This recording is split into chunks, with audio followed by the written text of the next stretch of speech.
Bermuda triangle ಎಂಬ ಹೆಸರನ್ನು ಕೇಳಿರಬೇಕು. ಹಡಗುಗಳು ನಿಗೂಢವಾಗಿ ಕಣ್ಮರೆಯಾಗುವ ಸ್ಥಳ ಇದು.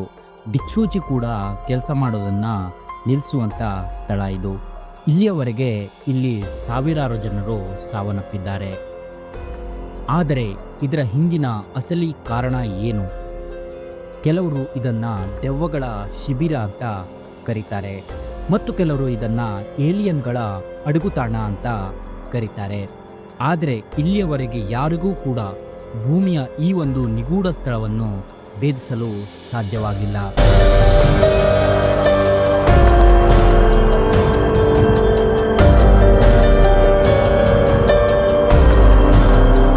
ಹಾಗಿದ್ರೆ ನಾವು ಈ ವಿಡಿಯೋದಲ್ಲಿ ಇವತ್ತು ನಾನು ನಿಮಗೆ ಏನಿದು ಈ ಬರ್ಮುಡಾ ಟ್ರಯಾಂಗಲ್ ಮತ್ತು ಇದರ ರಹಸ್ಯ ಏನು, ಇದರ ಇತಿಹಾಸ ಏನು ಎಲ್ಲವನ್ನು ಈ ವಿಡಿಯೋ ಮೂಲಕ ನಾನು ನಿಮಗೆ ಇವತ್ತು ಎಕ್ಸ್ಪ್ಲೇನ್ ಮಾಡ್ತೀನಿ. ಹಾಯ್ ಫ್ರೆಂಡ್ಸ್, ಎಲ್ಲರಿಗೂ ಟ್ರೂ ಫ್ಯಾಕ್ಟ್ ಕನ್ನಡ ಯೂಟ್ಯೂಬ್ ಚಾನಲ್ಗೆ ಮತ್ತೊಮ್ಮೆ ಸ್ವಾಗತ.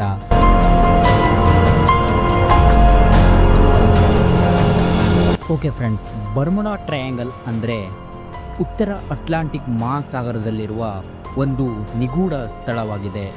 ಇದನ್ನು ಡೆವಿಲ್ಸ್ ಟ್ರಯಾಂಗಲ್ ಎಂದು ಕೂಡ ಕರೆಯುತ್ತಾರೆ. ಏಕೆಂದರೆ ಇಲ್ಲಿಗೆ ತಲುಪಿದರೂ ಇದುವರೆಗೂ ಒಬ್ಬರೂ ಕೂಡ ಹಿಂತಿರುಗಿ ಬಂದಿಲ್ಲ. ಅದು ಹಡಗೆ ಆಗಲಿ, ಮನುಷ್ಯನೇ ಆಗಲಿ ಅಥವಾ ವಿಮಾನವೇ ಆಗಲಿ, ಯಾರಿಗೂ ಏನೂ ತಿಳಿಯದಷ್ಟು ನಿಗೂಢವಾದ ಜಾಗ ಇದು. ಇಲ್ಲಿ ಎಲ್ಲವೂ ಒಂದು ಕ್ಷಣದಲ್ಲಿ ಕಣ್ಮರೆಯಾಗುತ್ತದೆ. ಈ ಟ್ರಯಾಂಗಲ್ ಹತ್ತಿರ ಹೋಗಲು ಪ್ರಯತ್ನಿಸಿದವರು ಕೂಡ ನಿಗೂಢವಾಗಿ ಕಣ್ಮರೆಯಾದರು. ಕಳೆದ 100 ವರ್ಷಗಳಲ್ಲಿ ಸುಮಾರು 75 ವಿಮಾನಗಳು ಮತ್ತು 100ಕ್ಕೂ ಹೆಚ್ಚು ಸಣ್ಣ ಸಣ್ಣ ಹಡಗುಗಳು ಈ ಸ್ಥಳದಲ್ಲಿ ನಿಗೂಢವಾಗಿ ಕಣ್ಮರೆಯಾಗಿವೆ. ದೊಡ್ಡ ದೊಡ್ಡ ಹಡಗುಗಳನ್ನು ಕೂಡ ಈ ಟ್ರಯಾಂಗಲ್ ನುಂಗಿ ಹಾಕಿದೆ ಮತ್ತು ಇದರಲ್ಲಿ ಪ್ರಯಾಣಿಸ್ತಾ ಇರುವಂಥ 1000ಕ್ಕೂ ಹೆಚ್ಚು ಜನರು ಸಾವನ್ನಪ್ಪಿದ್ದಾರೆ. ವಾಸ್ತವವಾಗಿ ಇದು ಫ್ಲೋರಿಡಾ, ಬರ್ಮುಡಾ ಮತ್ತು ಪೋರ್ಟ್ರಿಕಾದ 3 ತುದಿಗಳಿಂದ ರೂಪುಗೊಂಡ ಒಂದು ನೀರಿನ ತ್ರಿಕೋನವಾಗಿದೆ. ಆದರೂ ಕೂಡ ಈ ತ್ರಿಕೋನ ಎಷ್ಟು ದೊಡ್ಡದಾಗಿದೆ ಎಂದು ಕಂಡುಹಿಡಿಯುವುದು ತುಂಬ ಕಷ್ಟ. ಒಂದು ಅಂದಾಜಿನ ಪ್ರಕಾರ ಬರ್ಮುಡಾ ಟ್ರಯಾಂಗಲ್ನ ವಿಸ್ತೀರ್ಣ ಸುಮಾರು 5 ಲಕ್ಷ ಚದರ ಕಿಲೋಮೀಟರ್ ಅಂತ ಹೇಳ್ತಾರೆ. 5 ಲಕ್ಷ ಚದರ ಕಿಲೋಮೀಟರ್ ನಿಮಗೆ ಅರ್ಥವಾಗುವ ಭಾಷೆಯಲ್ಲಿ ಹೇಳೋದಾದರೆ ನಮ್ಮ ಭಾರತದ ರಾಜಸ್ಥಾನ, ಮಹಾರಾಷ್ಟ್ರ ಮತ್ತು ಮಧ್ಯಪ್ರದೇಶದ ವಿಸ್ತೀರ್ಣವನ್ನು ಕೂಡಿಸಿದರೆ ಎಷ್ಟಾಗುತ್ತೋ ಅಷ್ಟು ವಿಸ್ತೀರ್ಣ ಈ ಬರ್ಮುಡಾ ಟ್ರಯಾಂಗಲ್ ಹೊಂದಿದೆ. ಈ ಟ್ರಯಾಂಗಲ್ನಲ್ಲಿ ಹೆಚ್ಚಿನ ಅಪಘಾತಗಳು ನಡೆಯುವುದು ಕೂಡ ಈ ಟ್ರಯಾಂಗಲ್ನ ದಕ್ಷಿಣ ಗಡಿಯ ಬಳಿ.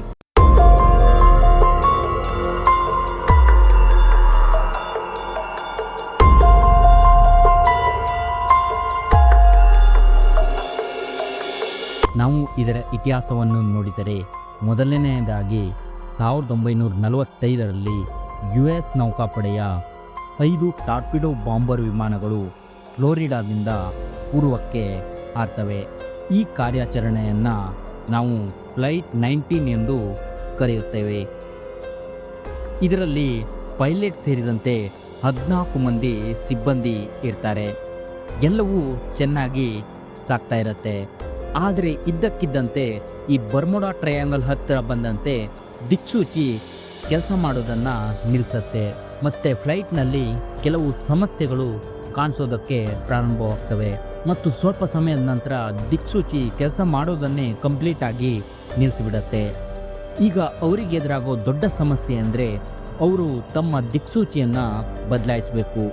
ಆದರೆ ಅವರಿಗೆ ನಿಜವಾದ ಸ್ಥಳ ಯಾವುದು ಅಂತ ಕರೆಕ್ಟಾಗಿ ತಿಳಿದಿರಲಿಲ್ಲ ಮತ್ತು ಬೇರೆಯವರನ್ನು ಸಂಪರ್ಕಿಸೋದಕ್ಕೂ ಆಗ್ತಾ ಇರಲಿಲ್ಲ. ಈ ಟೈಮಲ್ಲಿ ಒಂದೇ ಸಮನಾಗಿ ಹಗಲು ಇರೋದು ಪೂರ್ತಿಯಾಗಿ ರಾತ್ರಿಯಾಗಿ ಬದಲಾಗತ್ತೆ ಮತ್ತು ಈ 5 ವಿಮಾನಗಳು ಶಾಶ್ವತವಾಗಿ ಕಣ್ಮರೆಯಾಗತ್ತೆ. ಇದರಲ್ಲಿದ್ದ 14 ಜನರು ಕೂಡ ಶಾಶ್ವತವಾಗಿ ಕಣ್ಮರೆಯಾಗ್ತಾರೆ. ಆದರೆ ಇಲ್ಲಿವರೆಗೆ ಆ ವಿಮಾನ ಎಲ್ಲಿದೆ, ಅದರಲ್ಲಿದ್ದ ಜನರಿಗೆ ಏನಾಯಿತು ಅಂತ ಯಾರಿಗೂ ಕಂಡುಹಿಡಿಯೋಕೆ ಆಗಿಲ್ಲ. ನಂತರ ಅವರನ್ನು ಹುಡುಕೋಕೆ 13 ಸಿಬ್ಬಂದಿಗಳನ್ನು ಹೊಂದಿದ್ದ ಫ್ಲೈಟ್ 19 ಅನ್ನು ಕಳಿಸಲಾಗತ್ತೆ. ಆದರೆ ದುರದೃಷ್ಟವಶಾತ್ ಅದು ಫ್ಲೈಟ್ 19 ಅಂತೆ ಕಣ್ಮರೆಯಾಗತ್ತೆ. ಅದರ ನಂತರ ಬರ್ಮುಡಾ ಟ್ರಯಾಂಗಲ್ನ ಬಗ್ಗೆ ಒಂದು ಗಾಸಿಪ್ ಹರಡ್ಕೊಳ್ಳೋದಕ್ಕೆ ಸ್ಟಾರ್ಟ್ ಆಗುತ್ತೆ. ಆದರೆ ಆ ಸಮಯದಲ್ಲಿ ಬರ್ಮುಡಾ ಟ್ರಯಾಂಗಲ್ ಬಗ್ಗೆ ಅಷ್ಟೊಂದು ಯಾರಿಗೂ ತಿಳಿದಿರಲಿಲ್ಲ. ಆದರೆ ಈ 2 ವಿಮಾನಗಳು ಕಣ್ಮರೆಯಾದ ನಂತರ ಈ ಪ್ರದೇಶವನ್ನು ಬರ್ಮುಡಾ ಟ್ರಯಾಂಗಲ್ ಎಂದು ಹೆಸರಿಡಲಾಗುತ್ತೆ. ಈ ಟ್ರಯಾಂಗಲ್ ಅಲ್ಲಿಗೆ ಹೋಗುವ ಹಡಗುಗಳು ಮತ್ತು ಅದರಲ್ಲಿರುವ ಜನರು ಎಲ್ಲವನ್ನೂ ತನ್ನ ಕಡೆ ಸೆಳ್ಕೊಂಡ್ಬಿಡತ್ತೆ. ಸಂಶೋಧಕರು ಕೂಡ ಇದನ್ನು ನಿಗೂಢ ಟ್ರಯಾಂಗಲ್ ಅಥವಾ ನಿಗೂಢ ತ್ರಿಕೋನ ಎಂದು ಬಣ್ಣಿಸಿದ್ದಾರೆ. ನಂತರ ಜನರಲ್ಲಿ ಈ ಟ್ರಯಾಂಗಲ್ನ ಬಗ್ಗೆ ಭಯ ಹುಟ್ಕೊಳ್ಳೋದಕ್ಕೆ ಸ್ಟಾರ್ಟ್ ಆಗುತ್ತೆ ಮತ್ತು ಜನರು ಅಲ್ಲಿಗೆ ಹೋಗೋಕ್ಕೆ ತುಂಬ ಹೆದರ್ತಾರೆ. 1945ಕ್ಕೂ ಮುಂಚೆ ಬರ್ಮುಡಾ ಟ್ರಯಾಂಗಲ್ನ ಬಗ್ಗೆ 1872ರಲ್ಲಿ ಅಲನ್ ಆಸ್ಟಿನ್ ಮತ್ತು 1918ರಲ್ಲಿ USA ಸೈಕ್ಲೋಪ್ನಂತಹ ಅನೇಕ ಹಡಗುಗಳು ಕಣ್ಮರೆಯಾಗಿದ್ದವು ಎಂದು ಹೇಳಲಾಗುತ್ತೆ. ಫಸ್ಟ್ ನಿಮಗೆ ಮೇರಿ ಸೆಲೆಸ್ಟ್ನ ಕಥೆಯನ್ನು ಹೇಳ್ತೀನಿ. ಮೇರಿ ಸೆಲೆಸ್ಟ್ ಬರ್ಮುಡಾ ಟ್ರಯಾಂಗಲ್ನಲ್ಲಿ ಕಾಣೆಯಾದ ಅಂತಹದ್ದೇ ಒಂದು ವ್ಯಾಪಾರಿ ಹಡಗು. ವಾಸ್ತವವಾಗಿ ಮೇರಿ ಸೆಲೆಸ್ಟ್ ಒಂದು ಅಮೇರಿಕನ್ ವ್ಯಾಪಾರಿ ಹಡಗು ಆಗಿದ್ದು ಅದು ನ್ಯೂಯಾರ್ಕ್ನಿಂದ ಜೀನಿವಾಗೆ ಹೊರಟಿತ್ತು. ಆದರೆ ಅದು ಅಲ್ಲಿಗೆ ಹೋಗಿ ತಲುಪಲೇ ಇಲ್ಲ. ಡಿಸೆಂಬರ್ 5, 1872ರಂದು ಹಡಗು ಅಟ್ಲಾಂಟಿಕ್ ಸಾಗರದ ಬಳಿ ಕಂಡುಬಂದಿತ್ತು. ಈ ಹಡಗನ್ನು ಕಡಲ್ಗಳ್ಳರು ಲೂಟಿ ಮಾಡಿರಬೇಕು ಎಂದು ಕೆಲವರು ಅಂದಾಜಿಸಿದರು. ಆದರೆ ಅದನ್ನು ತನಿಖೆ ಮಾಡಿದಾಗ ಒಂದು ಆಘಾತಕಾರಿ ವಿಷಯ ಬೆಳಕಿಗೆ ಬಂತು. ಹಡಗಿನಲ್ಲಿರುವ ಎಲ್ಲ ಸರಕುಗಳು ಸುರಕ್ಷಿತವಾಗಿ ಅಲ್ಲೇ ಇತ್ತು. ಆದರೆ ಹಡಗಿನಲ್ಲಿ ಯಾವುದೇ ಪ್ರಯಾಣಿಕರು ಅಥವಾ ಯಾವುದೇ ಸಿಬ್ಬಂದಿ ಇರಲಿಲ್ಲ. ಇಂತಹ ಪರಿಸ್ಥಿತಿಯಲ್ಲಿ ನಿಜವಾಗಿಯೂ ಕಡಲ್ಗಳ್ಳರು ಹಡಗನ್ನು ಲೂಟಿ ಮಾಡಿದರೆ ಹಡಗಿನಲ್ಲಿರುವ ವಸ್ತುಗಳು ಲೂಟಿಯಾಗಬೇಕಿತ್ತು. ಆದರೆ ಈ ಸಿಚುವೇಶನ್ನಲ್ಲಿ ಹಡಗಿನಲ್ಲಿರುವ ವಸ್ತುಗಳೆಲ್ಲವೂ ಹಾಗೇ ಇದ್ದವು. ಬರೀ ಅದರಲ್ಲಿದ್ದ ಜನರು ಮಾತ್ರ ಕಣ್ಮರೆಯಾಗಿದ್ದರು. ನಂತರ 1881ರಲ್ಲಿ ಅಲನ್ ಆಸ್ಟಿನ್ ಎಂಬ ಹೆಸರಿನ ಮತ್ತೊಂದು ಹಡಗು ಇಲ್ಲೇ ಕಣ್ಮರೆಯಾಯಿತು. ಈ ಹಡಗು ನ್ಯೂಯಾರ್ಕ್ಗೆ ಹೊರಟಿತ್ತು. ಅದು ಬರ್ಮುಡಾ ಟ್ರಯಾಂಗಲ್ನ ಬಳಿ ದಾರಿಯಲ್ಲಿ ಇದ್ದಕ್ಕಿದ್ದಂತೆ ಕಣ್ಮರೆಯಾಗತ್ತೆ. ಅದನ್ನು ಹುಡುಕಿದಾಗ ಹಡಗಿನಲ್ಲಿದ್ದ ಯಾವುದೇ ಒಬ್ಬ ವ್ಯಕ್ತಿಯ ಕುರುಹು ಕೂಡ ಇದುವರೆಗೂ ಕಂಡುಬಂದಿಲ್ಲ. USS ಸೈಕ್ಲೋಪ್ ಎಂಬ ಹಡಗು ಮೊದಲ ಮಹಾಯುದ್ಧದ ಮೊದಲು ಹಲವು ವರ್ಷಗಳ ಕಾಲ ಯುನೈಟೆಡ್ ಸ್ಟೇಟ್ನ ನೌಕಾಪಡೆಗೆ 4 ಪೋರ್ಟಿಯಸ್ ವರ್ಗದ ಕೊಲೆಟ್ಗಳಲ್ಲಿ ಒಂದಾಗಿತ್ತು. ಇದು ಜನವರಿ 1, 1918ರವರೆಗೆ US-ನ ಪೂರ್ವ ಸಮುದ್ರ ತೀರವನ್ನು ರಕ್ಷಿಸುವಲ್ಲಿ ನಿರತವಾಗಿತ್ತು. ಇದನ್ನು ವಿಶೇಷವಾಗಿ ಇಂಧನ ಪೂರೈಕೆಗಾಗಿ ಇರಿಸಲಾಗಿತ್ತು. ಇದು ಕಣ್ಮರೆಯಾಗುವ ಮೊದಲು ಈ ಹಡಗಿನಲ್ಲಿ 306 ಪ್ರಯಾಣಿಕರು ಮತ್ತು ಸಿಬ್ಬಂದಿಗಳು ಪ್ರಯಾಣಿಸ್ತಾ ಇದ್ರು ಅಂತ ಹೇಳಲಾಗುತ್ತೆ. ಈ ಹಡಗು ಬರ್ಮುಡಾ ಟ್ರಯಾಂಗಲ್ನ ಬಳಿ ತಲುಪಿದ ತಕ್ಷಣ ಇದ್ದಕ್ಕಿದ್ದಂತೆ ಕಣ್ಮರೆಯಾಗಿ ಬಿಡುತ್ತೆ. ಈ ಅಪಘಾತ ಸಂಭವಿಸಿದ ದಿನ ಹವಾಮಾನವು ಸಂಪೂರ್ಣವಾಗಿ ಕ್ಲಿಯರ್ ಆಗಿತ್ತು. ಆದರೆ ಈ ಹಡಗು ಇದ್ದಕ್ಕಿದ್ದಂತೆ ಎಲ್ಲಿ ಕಣ್ಮರೆಯಾಯಿತು ಎಂದು ಯಾರಿಗೂ ತಿಳಿದಿಲ್ಲ. ಆ ಹಡಗಿನಲ್ಲಿರುವ ಜನರು ಕೂಡ ಇದುವರೆಗೂ ಪತ್ತೆಯಾಗಿಲ್ಲ ಅಥವಾ ಜನರ ಕುರುಹು ಕೂಡ ಇದುವರೆಗೂ ಪತ್ತೆಯಾಗಿಲ್ಲ. ಆದರೆ ಫ್ರೆಂಡ್ಸ್, ಇದೆಲ್ಲ ತುಂಬ ಹಳೆಯ ಕಥೆ ಆಗಿದೆ. ಆದ್ದರಿಂದ ಇವುಗಳನ್ನು ಕೆಲವರು ದಂತಕಥೆಗಳು ಅಂತ ಕರಿಬೋದು. ಓಕೆ, ಹಾಗಿದ್ರೆ ನಾವು ಈಗ ಬರ್ಮುಡಾ ಟ್ರಯಾಂಗಲ್ನ ರೀಸೆಂಟ್ ಇನ್ಸಿಡೆಂಟ್ ಬಗ್ಗೆ ಈ ವಿಡಿಯೋದಲ್ಲಿ ಮುಂದಕ್ಕೆ ಮಾತನಾಡೋಣ. ಬರ್ಮುಡಾ ಟ್ರಯಾಂಗಲ್ನ ಪ್ರದೇಶಕ್ಕೆ ಅಟ್ಲಾಂಟಿಕ್ನ ಗ್ರೇವ್ ಯಾರ್ಡ್, ಡೂಮ್ ಸಮುದ್ರ, ಸರ್ಗಾಸ್ ಗ್ರೇವ್ ಯಾರ್ಡ್ ಅಂತ ಕೆಲವು ಹೆಸರುಗಳಿಂದ ಕರೀತಾರೆ. ಅಂತಹ ಹೆಸರುಗಳನ್ನು 18 ಮತ್ತು 19ನೇ ಶತಮಾನಗಳಲ್ಲಿ ಬಳಸಲಾಗುತ್ತಿತ್ತು. ಆದರೆ ಬರ್ಮುಡಾ ಟ್ರಯಾಂಗಲ್ ಎಂಬ ಹೆಸರು ಬಳಕೆಗೆ ಬಂದಿದ್ದು 1964ರಲ್ಲಿ.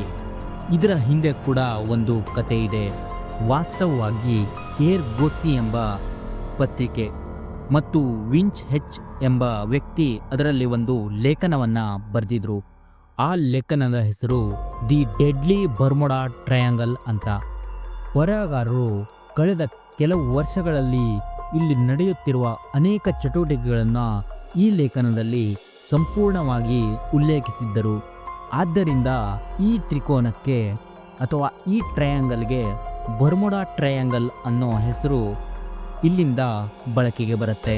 ಲೇಖಕರು ಆ ಒಂದು ಆರ್ಟಿಕಲ್ನಲ್ಲಿ ಈ ಸ್ಥಳವನ್ನು ನಿಗೂಢ ಎಂದು ಬಣ್ಣಿಸಿದ್ದಾರೆ ಮತ್ತು ಇಲ್ಲಿ ಏನೋ ವಿಭಿನ್ನವಾಗಿದೆ. ಇದರಿಂದಾಗಿ ಬರ್ಮುಡಾ ಟ್ರಯಾಂಗಲ್ನಲ್ಲಿ ಎಲ್ಲ ವಸ್ತುಗಳು ಕಣ್ಮರೆಯಾಗುತ್ತವೆ ಎಂದು ಈ ಲೇಖನದಲ್ಲಿ ಸ್ಪಷ್ಟವಾಗಿ ಬರೆದಿದ್ರು. ಈ ಲೇಖನ ಆ ಕಾಲದಲ್ಲಿ ತುಂಬ ಜನಪ್ರಿಯವಾಗುತ್ತೆ ಮತ್ತು ಅದರ ಬಗ್ಗೆ ಅನೇಕ ಪುಸ್ತಕಗಳನ್ನು ಬರೆಯಲಾಗುತ್ತೆ.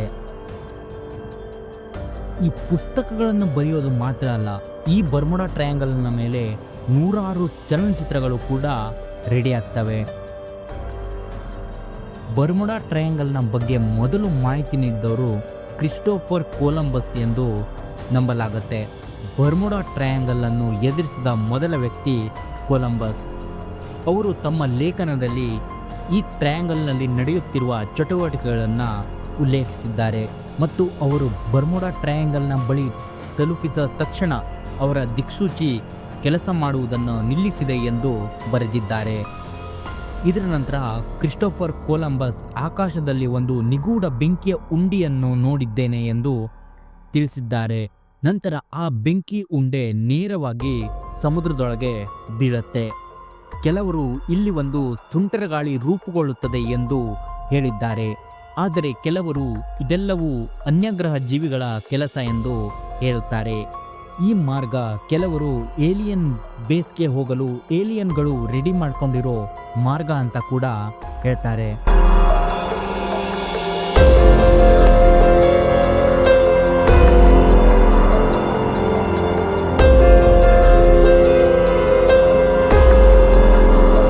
ಮತ್ತೆ ಕೆಲವರು ಸಮುದ್ರದ ಕೆಳಗೆ ಒಂದು ಸಮುದ್ರ ದೈತ್ಯವಿದೆ, ಅದು ಅದೃಶ್ಯ ಶಕ್ತಿಗಳನ್ನು ಹೊಂದಿದೆ, ಅದು ಅಲ್ಲಿ ಬರುವ ಹಡಗುಗಳು ಮತ್ತು ವಿಮಾನವನ್ನು ನುಂಗುತ್ತದೆ ಎಂದು ಹೇಳುತ್ತಾರೆ. ಮತ್ತೊಂದೆಡೆ ವಿಜ್ಞಾನಿಗಳು ಈ ಪ್ರದೇಶದ ಬಗ್ಗೆ ಏನು ಹೇಳ್ತಾರೆ ಅಂತ ನೋಡ್ತಾ ಹೋಗೋದಾದರೆ, ಈ ಪ್ರದೇಶದಲ್ಲಿ ಭೌತಶಾಸ್ತ್ರದ ಕೆಲವು ನಿಯಮಗಳು ಬದಲಾಗತ್ತೆ. ಇದರಿಂದಾಗಿ ಅಪಘಾತಗಳು ಸಂಭವಿಸುತ್ತವೆ ಎಂದು ಸೈಂಟಿಸ್ಟ್ಗಳು ಹೇಳ್ತಾರೆ. ಆದರೆ ಆಶ್ಚರ್ಯಕರ ಸಂಗತಿ ಎಂದರೆ ಎಲ್ಲ ರೀತಿಯ ಸಂಶೋಧನೆ ಮತ್ತು ತನಿಖೆಯ ನಂತರವೂ ಕಾಣೆಯಾದ ಹಡಗನ್ನು ಏಕೆ ಕಂಡುಹಿಡಿಯಲು ಆಗಲಿಲ್ಲ ಎಂದು ಕೆಲವರು ಪ್ರಶ್ನೆ ಮಾಡ್ತಾರೆ. ಅದು ಆಕಾಶದಿಂದ ನುಂಗಲ್ಪಟ್ಟಿದೆಯೋ ಅಥವಾ ಸಮುದ್ರವೇ ನುಂಗಲ್ಪಟ್ಟಿದೆಯೋ ಏನೇ ಇರ್ಬೋದು, ಆದರೆ ಅದರ ಅವಶೇಷಗಳು ಕೂಡ ಯಾಕೆ ಇದುವರೆಗೂ ಸಿಗ್ತಾ ಇಲ್ಲ ಅನ್ನೋದೇ ಕೆಲವರ ಸಂಶಯವಾಗಿದೆ. ನಂತರ ವಿಜ್ಞಾನಿಗಳು ಬರ್ಮುಡಾ ಟ್ರಯಾಂಗಲ್ನ ಮೇಲೆ ಸಂಶೋಧನೆಯನ್ನು ಮುಂದುವರಿಸ್ತಾರೆ.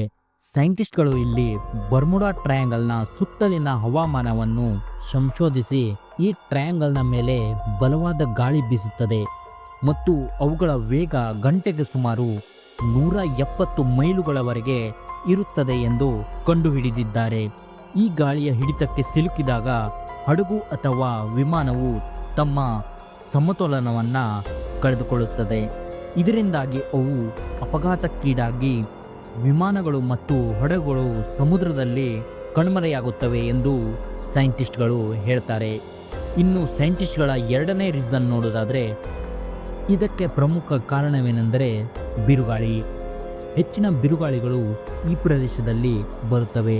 ಇದರಿಂದಾಗಿ ಹಡಗುಗಳು ಕಣ್ಮರೆಯಾಗುತ್ತವೆ. ಬರ್ಮುಡಾ ಟ್ರಯಾಂಗಲ್ನಲ್ಲಿ ವಸ್ತುಗಳನ್ನು ತನ್ನ ಕಡೆಗೆ ಎಳೆದುಕೊಳ್ಳುವ ಶಕ್ತಿ ಇದೆ ಎಂದು ವಿಜ್ಞಾನಿಗಳು ಹೇಳುತ್ತಾರೆ. ಬರ್ಮುಡಾ ಟ್ರಯಾಂಗಲ್ನ ಮೇಲ್ಮೈ ಹವಾಮಾನದಲ್ಲಿರುವ ಮೋಡಗಳು ಷಡ್ಭುಜೀಯ ಆಕಾರದಿಂದ ಬರುತ್ತವೆ ಎಂದು ವಿಜ್ಞಾನಿಗಳು ಹೇಳುತ್ತಾರೆ. ಈ ಮೋಡಗಳು ವಾಯು ಬಾಂಬನ್ನು ಸೃಷ್ಟಿಸುತ್ತವೆ, ಅಂದರೆ ಅವು ಗಾಳಿಯಲ್ಲಿ ಬಾಂಬ್ ಸ್ಫೋಟದಂತೆ ಶಕ್ತಿಯನ್ನು ಸೃಷ್ಟಿಸುತ್ತವೆ. ಈ ರೀತಿಯಾಗಿ ಮೋಡಗಳು ಮತ್ತು ಬಲವಾದ ಗಾಳಿಗಳು ಒಟ್ಟಿಗೆ ಸೇರಿ ಹಡಗುಗಳನ್ನು ಹೊಡೆದಾಗ ಅಥವಾ ವಿಮಾನವನ್ನು ಹೊಡೆದಾಗ ಅವು ಸಮುದ್ರದ ತಳಕ್ಕೆ ಎಳೆಯುತ್ತವೆ ಎಂದು ವಿಜ್ಞಾನಿಗಳು ತಮ್ಮ ಮಾತನ್ನು ಇಲ್ಲಿ ಸಮರ್ಥಿಸಿಕೊಳ್ಳುತ್ತಾರೆ. ಆದರೆ ಫ್ರೆಂಡ್ಸ್, ನಾವಿಲ್ಲಿ ಮತ್ತೊಬ್ಬ ವಿಜ್ಞಾನಿ ಖನಿಜ ತಜ್ಞ ನಿಕ್ ಹಚಿಂಗ್ಸ್ನ ಪ್ರಕಾರ ವರದಿಯನ್ನು ನೋಡೋದಾದರೆ, ಬರ್ಮುಡಾ ಟ್ರಯಾಂಗಲ್ ಮೂಲತಃ ಸಮುದ್ರದ ಒಳಗಿರುವ ಒಂದು ಪರ್ವತ ಎಂದು ಹೇಳಿದ್ದಾರೆ. ಇದು ನೀರೊಳಗಿನ ಒಂದು ಜ್ವಾಲಾಮುಖಿಯಾಗಿದ್ದು ಇದು 30 ಮಿಲಿಯನ್ ವರ್ಷಗಳಿಂದ ಸಕ್ರಿಯವಾಗಿದೆ. ಆದರೆ ಇದು ಈಗ ನಾಶವಾಗಿ ಈ ಜ್ವಾಲಾಮುಖಿಯ ಮೇಲ್ಭಾಗ ಮಾತ್ರ ಉಳಿದಿದೆ. ಇಲ್ಲಿ ಮ್ಯಾಗ್ನೆಟೈಟ್ ಅನ್ನು ಒಳಗೊಂಡಿರುವ ಅನೇಕ ಬಂಡೆಗಳಿವೆ. ಇದು ಭೂಮಿಯ ಮೇಲೆ ಅತ್ಯಂತ ನೈಸರ್ಗಿಕವಾಗಿ ಕಂಡುಬರುವ ಕಾಂತೀಯ ವಸ್ತುಗಳಾಗಿದೆ. ಆದ್ದರಿಂದ ಈ ಬಂಡೆಗಳ ತುಂಡುಗಳು ದಿಕ್ಸೂಚಿಯೊಂದಿಗೆ ಪ್ರಯೋಗ ಮಾಡಿದಾಗ ದಿಕ್ಸೂಚಿ ದಿಕ್ಕುಗಳನ್ನು ತೋರಿಸೋದನ್ನು ಬಂದ್ ಮಾಡುತ್ತೆ ಮತ್ತು ಬಂಡೆಗಳು ಹಡಗನ್ನು ಅಥವಾ ವಿಮಾನವನ್ನು ತಮ್ಮ ಕಡೆಗೆ ಸೆಳೆಯುತ್ತವೆ ಎಂದು ವಿಜ್ಞಾನಿ ಇಲ್ಲಿ ಡೀಟೇಲ್ ಆಗಿ ತಮ್ಮ ಆರ್ಟಿಕಲ್ನಲ್ಲಿ ಬರೆದುಕೊಂಡಿದ್ದಾರೆ. ಇದರಿಂದಾಗಿ ಬರ್ಮುಡಾ ಟ್ರಯಾಂಗಲ್ ಒಂದು ನಿಗೂಢ ಸ್ಥಳ ಎಂದು ಜನರು ಹೇಳ್ತಾರೆ. ಇಲ್ಲಿ ಹಡಗುಗಳು ಮತ್ತು ವಿಮಾನಗಳು ಹೆಚ್ಚಾಗಿ ಬರುವುದರಿಂದ ಇಲ್ಲಿ ಈ ಘಟನೆ ನಡೆಯುವ ಸಾಧ್ಯತೆಗಳು ಕೂಡ ಹೆಚ್ಚಾಗಿರುತ್ತವೆ. ಈ ರೀತಿಯಾಗಿ ಬರ್ಮುಡಾ ಟ್ರಯಾಂಗಲ್ ರಹಸ್ಯದ ವಾಸ್ತವವೇನೆಂದರೆ ಈ ಎಲ್ಲ ರಹಸ್ಯಗಳಿಗೂ ಮತ್ತು ಬರ್ಮುಡಾಕ್ಕೂ ಯಾವುದೇ ಸಂಬಂಧವಿಲ್ಲ. ಬರ್ಮುಡಾದ ಸರಳ ಸಂಗತಿ ಏನೆಂದರೆ ಇಲ್ಲಿ ಬಲವಾದ ಗಾಳಿ ಬೀಸುತ್ತೆ, ಬಲವಾದ ಬಿರುಗಾಳಿಗಳು ಬರುತ್ತವೆ ಮತ್ತು ಭಾರೀ ಸಂಚಾರ ದಟ್ಟಣೆಯಿಂದಾಗಿ ಇಂತಹ ಕೆಲವು ಘಟನೆಗಳು ಇಲ್ಲಿ ಸಾಮಾನ್ಯವಾಗಿ ನಡೆಯುತ್ತೆ. ಫ್ರೆಂಡ್ಸ್, ಈ ವಿಡಿಯೋದಲ್ಲಿ ನಾನು ನೀಡಿರೋ ಮಾಹಿತಿ ನಿಮಗೆ ತುಂಬ ಇಷ್ಟ ಆಗಿದೆ ಅಂತ ಅಂದ್ಕೊಳ್ತೀನಿ. ನೀವು ಇದೇ ಥರ ಹೊಸ ಹೊಸ ವಿಡಿಯೋಗಳನ್ನು ನೋಡಲು ನಮ್ಮ ಚಾನಲ್ನ ಸಬ್ಸ್ಕ್ರೈಬ್ ಮಾಡ್ಕೊಳ್ಳಿ ಮತ್ತು ಈ ವಿಡಿಯೋವನ್ನು ನಿಮ್ಮ ಫ್ರೆಂಡ್ಸ್ಗಳಿಗೆ ಆದಷ್ಟು ಶೇರ್ ಮಾಡಿ. ಮುಂದಿನ ವಿಡಿಯೋದಲ್ಲಿ ಮತ್ತೆ ಸಿಗ್ತೀನಿ. ಅಲ್ಲಿವರೆಗೂ ನಮಸ್ಕಾರ.